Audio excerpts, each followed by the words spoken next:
Miami Vice was one of those extraordinary American 1980s TV shows. The hair is huge, the chins are unshaven, the cars are fast, the music is massive. But what's really interesting is that in the last few months, I've been talking to a lot of detectives who worked in Florida in the early 1980s, which is when the world's fight against money laundering began. And this is kind of a documentary.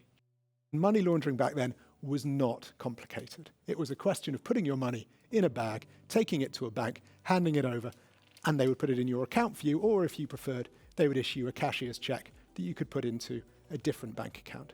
One bank which had deposits of just $37 million. It's a small bank by US standards.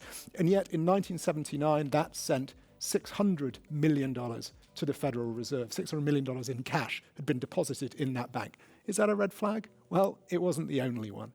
But putting that kind of money into the bank was illegal. You had to declare every transaction of $10,000, so the feds were able to crack down on this. Did that stop money laundering?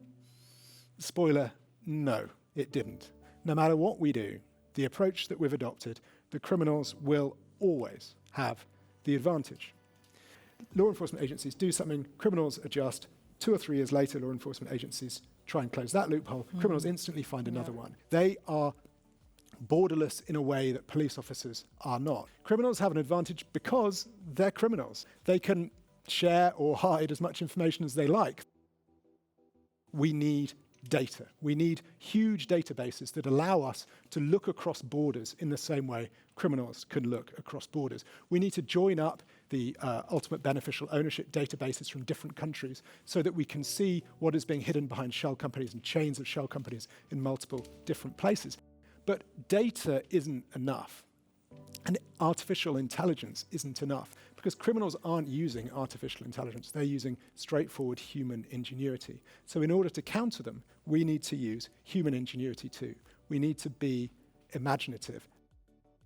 So the question is trying not to think like a compliance officer, trying not to think like someone who just comes into work every day, but trying to think about someone who is on the front line defending those people, not the financial system, but defending the victims of the kleptocrats and the drug traffickers all around the world because they are depending on you.